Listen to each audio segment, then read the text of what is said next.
con Luis Lara. Muy buenos días a ti que nos sintonizas a través de Facebook en tu programa Buenos Días con Luis Lara, hoy viernes 22 de mayo de este año 2026. Compartíamos que mañana a las 5 de la tarde, si el Señor así lo permite, en el Parque Revolución en la ciudad de Ensenada, se estará celebrando los 3,339 años de que el Señor entregó las tablas de la ley a Moisés en el monte Sinaí.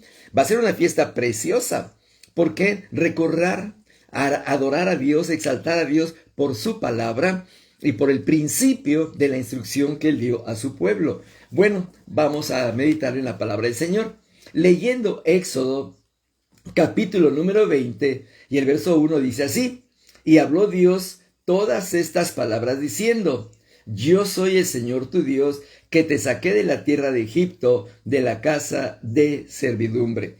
Lo primero que le está diciendo el Señor a Moisés a través del escrito de las tablas de la ley, que reconozca una cosa, que Él es el Dios que libertó al pueblo que estaba cautivo en Egipto. Él es el único Dios. Nadie más lo hizo, solo Él. Entonces, para aplicarlo a nuestro diario vivir, la pregunta es: ¿quién nos sacó a ti y a mí del Egipto espiritual, de la maldad, del pecado, de la violencia, de las drogas, el alcoholismo y tantas actividades que el ser humano hace a diario, pero que deshonran a Dios? Tantas cosas en las que estábamos atrapados tú y yo. Sí, aparentemente éramos libres y decíamos: yo soy libre porque puedo tomar la cantidad de alcohol que quiera. Yo soy libre porque puedo embarazar a cuanta mujer yo quiera. Yo soy libre porque puedo robar, porque soy astuto para robar. Yo soy libre porque puedo mentir. Y así una serie de cosas que no eran más que falacias, más que mentiras en las cuales estábamos envueltos. Yo soy libre porque le puedo pegar a mi esposa y ella está sometida a mí. Y una serie, repito, de cosas que totalmente incoherentes ante la naturaleza humana y sobre todo ante la presencia de Dios. Entonces el Señor dice, le habló estas cosas. Y lo primero: yo soy el Señor tu Dios. Es lo primero que tengo que entender. Él es mi Dios, Él es tu Dios, Él es nuestro Dios. No hay otro Dios más que el creador de los cielos y de la tierra. Ahora, ¿por qué enfatiza el Señor en decir yo soy el Señor tu Dios? Porque en Egipto adoraban a muchos dioses. Adoraban al sol, adoraban a la muerte, adoraban a las ranas, adoraban a tantas cosas. O sea, cualquier cosa era motivo de adoración. Lógico, Faraón era como un dios. Según ellos, cuando Faraón moría, se convertía en un dios. Entonces, cuando Faraón moría, también decían, como se convierte en Dios y va a viajar por todo el universo, él va a ocupar ayudantes que anden con él. Y entonces, tristemente, en su idea de la muerte, se moría el faraón y mataban a su ayudante. Y entonces lo enterraban junto con Faraón. ¿Y qué culpa tiene el ayudante de que Faraón no haya muerto? Bueno, en su creencia le iba a ayudar en su viaje al más allá. Y no es más que, pues, una ignorancia de la eternidad. Entonces, por eso el Señor dice, yo soy el Señor tu Dios. Nada más, un solo Dios. No 3, ni 4, ni 20, ni 30, un solo Dios. Yo soy el Señor tu Dios. Y voy a poner un ejemplo de cómo Dios demostró su poder en Egipto. Solamente un ejemplo. Para el pueblo de Egipto, el sol era su Dios máximo. Lo conocían como Ra, el Dios Sol. ¿Por qué lo adoraban? Pues era el Dios que les permitía tener la luz durante el día, porque es lo que el Señor decretó desde la creación, que estaba el planeta llamado Sol para alumbrar durante el día. Y claro, bueno, está alumbrando siempre, pero conforme a la rotación de la Tierra, cuando la Tierra al rotar queda frente al Sol, esa parte de la Tierra está alumbrada, y la parte que queda detrás pues queda a oscuras, y entonces la luna refleja la luz del sol y alumbra por la noche en aquella área que es de noche conforme a la rotación del sol. Muy bien, entonces para los egipcios pues el sol era su dios principal, porque sabían que en cuanto se percibían la luz del sol podían trabajar en los campos, podían trabajar con los animales, su vida diaria dependía del sol. Entonces lo adoraban como un dios. Entonces ellos inclusive en sus adornos para los faraones se pone una especie como de círculo sobre la cabeza, lo cual significaba la adoración al sol. Entonces era una cosa tan fuerte el dios Ra. Y aquí viene lo interesante. Cuando Dios manda la plaga de las tinieblas, sí, mandó apagar la luz del sol. Ahora, ¿por qué Ra no se pudo defender? ¿Por qué Ra no dijo, no, a mí no me tapas, a mí no me opacas? ¿Por qué no pudo hacer eso? Pues porque nuestro Dios es más grande que cualquier Dios inventado por el ser humano. Entonces, hubo tinieblas en todo Egipto para que demostrar que el Dios de Abraham, de Isaac y de Jacob tenía la autoridad para sacar en libertad a su pueblo que estaba cautivo en Egipto. Y aquí hay una cosa curiosa, te repito, venían esos círculos que denotaban o demostraban su adoración al sol, tomando como base el sol como un círculo en el cual se identifica. Muy bien, ¿te has fijado que en la idolatría, y lo hablo claro, en la idolatría del catolicismo, supuestamente a quien es santo le ponen una aureola acá arriba en la cabeza? Sí, esa aureola supuestamente dicen que eso significa que es santo. Perdón, pero no es así. Están diciendo, estamos siguiendo, obedeciendo la enseñanza de Egipto de adorar al sol. Y es por ello que le ponen esa aureola, ese que se conoce como símbolo de santidad, a los que según ellos son santos. Entonces, dice el Señor, momento, yo demostré en Egipto que soy más grande y poderoso que su dios Sol, al que ellos adoran como Ra. Entonces, por eso dice, yo soy el Señor tu Dios. Y para ti, para mi hermano, tenemos un solo Dios, el Dios de Abraham, de Isaac y de Jacob, que te saqué de la tierra de Egipto. Él nos sacó de la vida que llevábamos anteriormente. Él nos sacó. Nosotros, ¿cuántas veces intentamos dejar de tener ese tipo de conducta? Intentamos cambiar forma de pensar, de hablar, de reaccionar, y no podíamos. Absolutamente no podíamos. Y te voy a poner un ejemplo, usando el aspecto de la aureola. En México hay una costumbre. Cuando una persona tiene el problema del alcoholismo, sí, esa persona tiene el problema del alcoholismo, ha perdido trabajo, familia, muy mal. Entonces, tratando de ayudarlo, lo llevan a una iglesia católica. Y entonces él jura, hace un juramento de no tomar, vamos a decir, por 6 meses. Hace el juramento y el cura, el sacerdote católico, le da una especie de credencial o un papelito, dijéramos un salvoconducto, donde esta persona dice, ha jurado no tomar. ¿Para qué? Para que cuando sus amigos, sus familiares, sus vecinos lo inviten a tomar, lo inciten a tomar, él diga, no, miren, estoy jurado. Es una práctica muy, muy mexicana, en la Ciudad de México. Estoy jurado. Entonces ya con eso como que, bueno, no, te respetamos, no te invitamos. Y entonces esa persona pues podía convivir socialmente con sus amigos, pero no lo motivaban o no lo forzaban para que tomara. Lo estaban, entre comillas, apoyando porque estaba jurado. Ese era su papelito, su credencial, su salvoconducto, como tú le quieras llamar. Y entonces, como estaba jurado, no venía la insistencia para que tomara. Bueno, pasaba 1 mes, 2 meses, pensemos que era de 6 meses el juramento. Y ya por ahí del 5.º mes, ya los amigos, fíjate bien lo que es la ignorancia y la mentira de las tradiciones que no son en el orden de Dios. Ya le empiezan a decir, oye, te falta 1 mes, sí, 4 semanas, ya faltan 3 semanas, sí, ya faltan 2 semanas. Estaban contando el tiempo en que se iba a terminar el juramento. ¿Y para qué crees? Para volver a tomar. Sí, tristemente. Entonces ya se cumplían los 6 meses y entonces, ¿qué pasaba? Vamos a celebrar que aguantaste 6 meses y volver a tomar. Entonces, ¿qué beneficio va a recibir esa persona? Definitivamente por 6 meses no probó el licor. Por 6 meses estuvo sobrio, tal vez trabajó, convivió con su familia, en un orden muy bonito. Pero como se terminó el dichoso juramento, a los 6 meses otra vez y empezó a tomar como siempre lo hacía. ¿De qué sirvió el juramento? ¿De qué le sirvió el que le hayan puesto esa credencial o salvoconducto e inclusive que lo hayan dedicado a tal o cual santo? Es a donde quiero llegar, porque decían, tal santo lo va a proteger para que no tome. Y el santo, lógico, con su aureola, como lo hacían en Egipto, la imagen o la forma de representar al sol. ¿De qué le sirvió? De nada, porque a los 6 meses volvió a caer en el vicio y tal vez peor.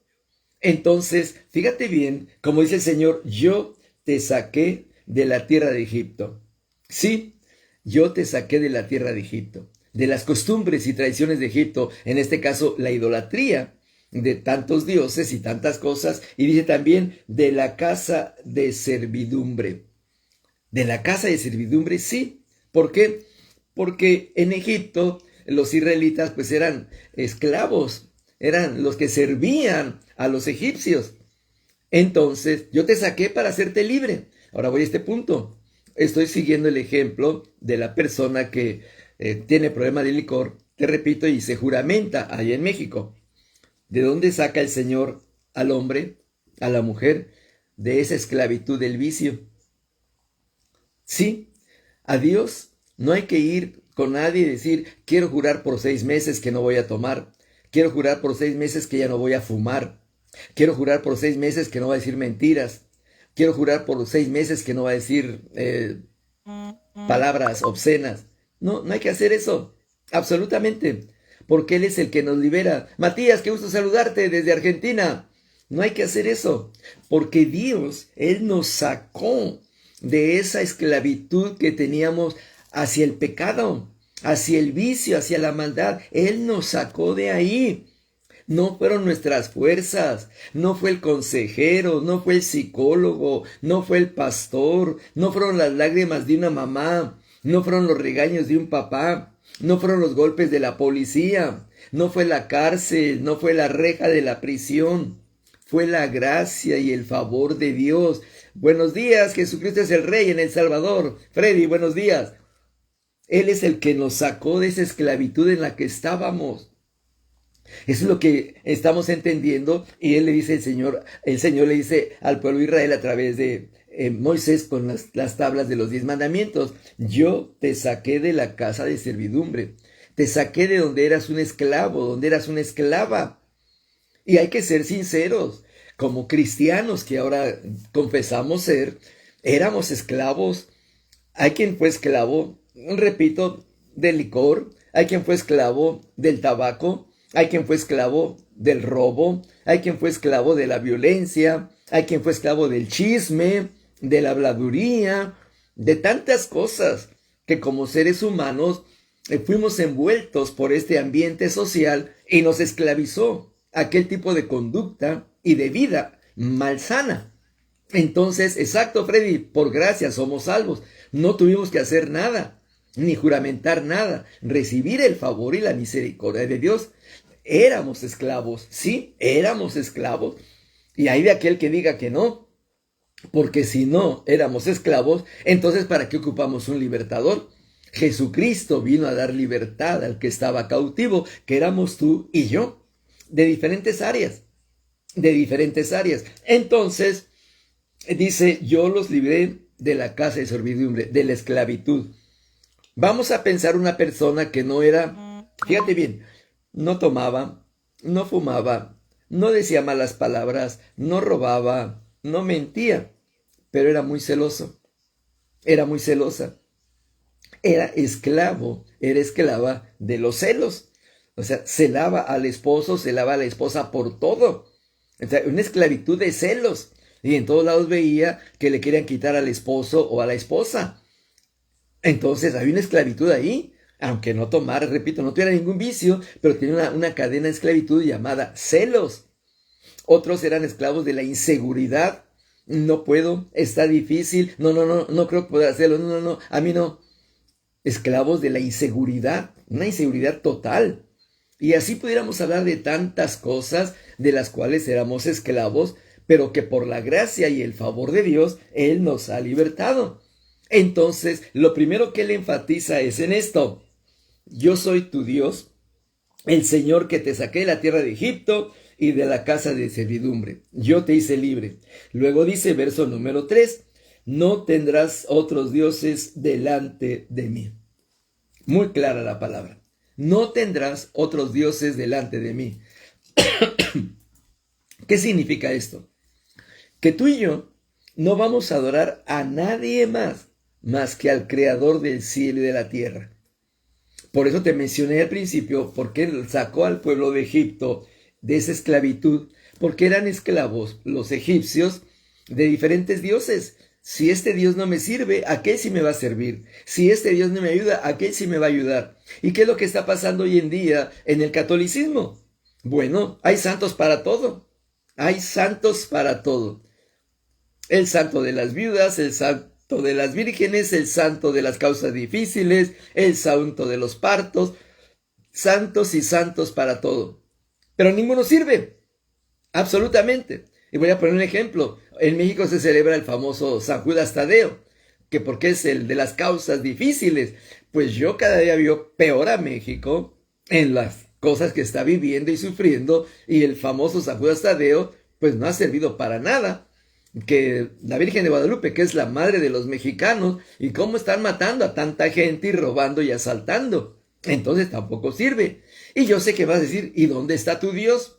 Tienes razón, mi Dios sigue teniendo autoridad y está en su trono. El problema está no en Dios, en nosotros que desobedecemos su palabra y que deshonramos su palabra. Es la diferencia.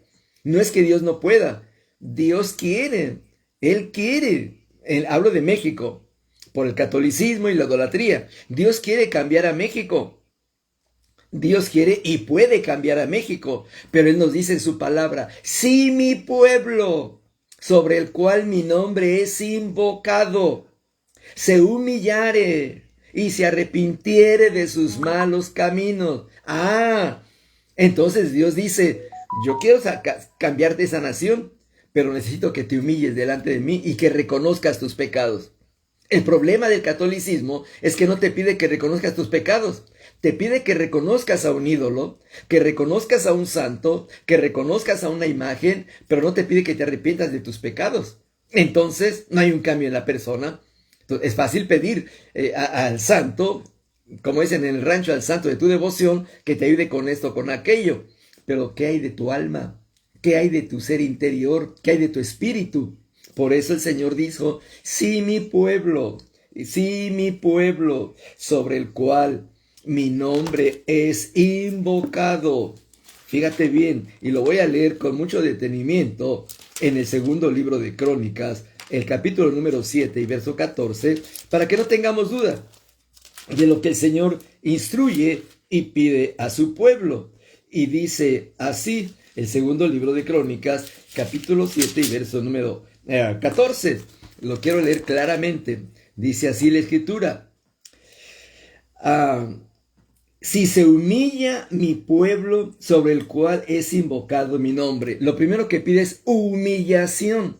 Reconocer que necesitamos de Dios, que nosotros no podemos cambiar, que nosotros no podemos arreglar las cosas, no importa cuánto dinero tengamos en el banco, no importa cuánta cultura tengamos, no importa qué tan sabios nos creamos, no importa qué tan buen trabajo tengamos, no importa la casa que habitemos o el carro que manejemos o la ropa que usemos, no importa. Dice, si se humilla mi pueblo, lo que Él pide es humillarnos, dejar el ego, el orgullo, la presunción, la vanidad y reconocer que no podemos arreglar las cosas nosotros. Si se humilla mi pueblo, sobre el cual mi nombre es invocado. Los que invocan mi nombre, dice, y oran y buscan mi rostro. Ok, ¿qué pide el Señor? La oración. No pide el rezo, oración. Hablarle, Señor, necesitamos de ti. Estamos desesperados por ti. Solo tú puedes ayudarnos, solo tú puedes cambiar nuestra vida, nuestro país, nuestra ciudad, nuestra nación. Si oran, dice la Escritura, y buscan mi rostro. No dice buscas al santo favorito, buscas a tu imagen favorita, buscar la presencia del Señor, buscar a Dios, clamar al Creador del cielo y de la tierra, clamarle a Él, suplicarle a Él, y se vuelven de sus malos caminos. Aquí está el punto, volverse de sus malos caminos. ¿Qué significa? Pues el borracho deja de tomar, el fumador deja de fumar, el pendenciero deja de pelear, el mentiroso deja de mentir, el celoso deja de ser celoso, y así que te apartes de tus malos caminos, dejar los malos caminos. Entonces, no es que Dios no quiera, Dios nos pone una clave muy importante, someternos a Él para que Él obre. En el caso del catolicismo romano y la idolatría, ellos quieren que el santo haga lo que ellos dicen. Hay un dicho muy popular en México que dicen que la mujer que quiere casarse y no encuentra marido o novio, agarra la estatua o la imagen de San Antonio y la pone de cabeza para que le traiga el novio o marido que quiere, y no lo va a enderezar hasta que le traiga el novio. Entonces imagínate, hasta con eso juegan, con lo que supuestamente creen. Entonces imagínate agarrar al monito ese y ponerlo de cabeza. San Antonio, aquí te dejo de cabeza hasta que me aparezca el novio o la novia que necesito. Y el monito de cabeza. Y ya de repente apareció, ya lo voltean y ya te imaginas, gracias San Antonio. Pura superstición. Pura superstición y más que nada ignorancia de la palabra del Señor. Entonces dice, si se apartan de sus malos caminos, entonces yo oiré desde los cielos, perdonaré su pecado y sanaré su tierra. Hay una cosa, Él pone condiciones porque Él es santo, Él es poderoso. A Él no lo podemos condicionar en nada, en nada. Entonces Él dice, ustedes van a hacer lo que yo les digo, no lo que ustedes quieran hacer, ni como lo quieran hacer. Lo que yo instruyo, eso van a hacer. ¿Y qué va a hacer? Humillarse delante de mí. Humillarse delante de mí. Reconocer que yo soy Dios. Humillarse delante de mí. Segundo, ¿qué más? Orar. Buscar el rostro de Dios en oración. Suplicarle a Él. Luego, dejar mis malas prácticas, costumbres, tradiciones, todo lo que no le agrada a Dios, dejarlo. Y después de ahí entonces dice Dios, yo voy a oír. Ahora el problema está, hablo de México, por lo que me pudieran decir que, ¿por qué Dios no contesta a México? Porque no queremos cambiar. Queremos seguir con las tradiciones, las costumbres, las maldiciones, las borracheras, los pleitos, la ira, los celos, las disensiones. Queremos seguir igual. Y es ilógico. Dios tiene una condición. Humíllense delante de mí y cambien. Cambien. Entonces, mientras no hagamos ese cambio en nosotros, dice Dios, ¿cómo quieres que te oiga? Yo soy santo. El Dios que te estoy hablando es un Dios santo. Entonces es por eso, hermano, hermana, que el Señor reitera que debemos de nosotros entender que Él nos ha sacado de esa esclavitud y Él quiere hacer algo en nuestra vida, en nuestro país, en nuestra familia, pero hay una condición: humillarnos delante de Él. Fíjate que me voy a recordar algo. Estaba yo trabajando en una empresa muy importante, una empresa de finanzas donde yo me desarrollé. Y me recuerdo que cuando se inauguró la oficina, muy bonita, el presidente del consejo de administración de la empresa, pues mandó traer a un sacerdote para que orara y bendijera y echara agua bendita en todas las oficinas. Y bueno, pues llegó el sacerdote y andaba echando la agua bendita. Y entonces el presidente del consejo de administración traía su cigarro, su puro en la mano. Y fíjate bien, porque estaba ahí, yo lo veía. Y le decía, échela aquí, cura, échela allá, póngala acá. O sea, como que el agua bendita, donde él le dijera que la pusiera, es que yo observé y decía, no tiene sentido lo que está haciendo este hombre. Será un hombre con mucho dinero, será un millonario, será un experto en finanzas, pero de Dios no sabe nada. Entonces, y el cura, pues Lógico, como le iban a dar su buena aportación económica a donde le dijeran. Entonces le decía, así literal, échele aquí, échele aquí. O sea, como si fuera, no sé, un elemento para matar cucarachas, hormigas o poner veneno para ratas. Aquí póngale, ahora acá, échele acá. La verdad, yo dentro de mí me reía. Yo me estaba riendo, dije, de veras, serás tú el dueño de la empresa, un millonario, una persona importantísima en las finanzas, pero espiritualmente no sabes nada, decía yo dentro de mí, literal, decía yo dentro de mí. Y entonces, pues ahí andaba, te digo, el cura, echando agua bendita, donde él le dijera, y pero con el puro en la mano, fumando. Entonces, la pregunta es, ¿hace sentido? Claro que no. Este hombre tenía un sistema religioso y lo estaba usando nada más como lo conocía, pero no conocía la palabra del Señor. Por eso el Señor dice, tienen que humillarse a mí y apartarse de sus malos caminos. Y entonces Dios comienza a escuchar nuestra oración y nuestra petición. Te voy a hacer rápido esta historia. Pasó el tiempo. Yo pues salí de esa empresa, me cambié de ciudad y por eso me salí de esa empresa al cambiarme de ciudad. Pasa el tiempo y me entero, ¿qué crees? A esa empresa donde echaron agua bendita por todos lados, cerró. ¿Sí? Y esa persona, fíjate bien, la que andaba diciendo al cura dónde echar agua bendita, ¿qué crees? Lo metieron a la cárcel por fraude. ¿Sí? Estuvo en la cárcel por fraudes cometidos en las finanzas de la gente que atendía. ¿Ves la importancia de la humillación delante de Dios? La importancia de cambiar nuestros malos caminos. Entonces no es nada más pedir el agua bendita, no es nada más colgar una imagen ahí, decir nos cuida, es humillarnos delante de Dios, es suplicar a Dios de su misericordia. Y es por eso que al hablar de los 10 mandamientos, las tablas de la ley, el Señor le dijo claramente, no tendrás otros dioses delante de mí. Solamente hay un Dios y un Salvador, Jesucristo hombre. No hay otro nombre dado a los hombres debajo del cielo en el cual podamos ser salvos, solamente en el nombre de Jesucristo. Todo lo que pidan al Padre en mi nombre, yo lo haré, dijo Jesús. Entonces, no tengo que buscar a nadie más. Ni el agua bendita, ni las palmas benditas, nada de eso. Humillarnos delante del Señor. Y es por eso que han surgido desde hace tiempo la tabla de los 10 mandamientos. Vamos a concluir y seguimos más adelante con este tema a través de tu programa Buenos Días con Luis Lara.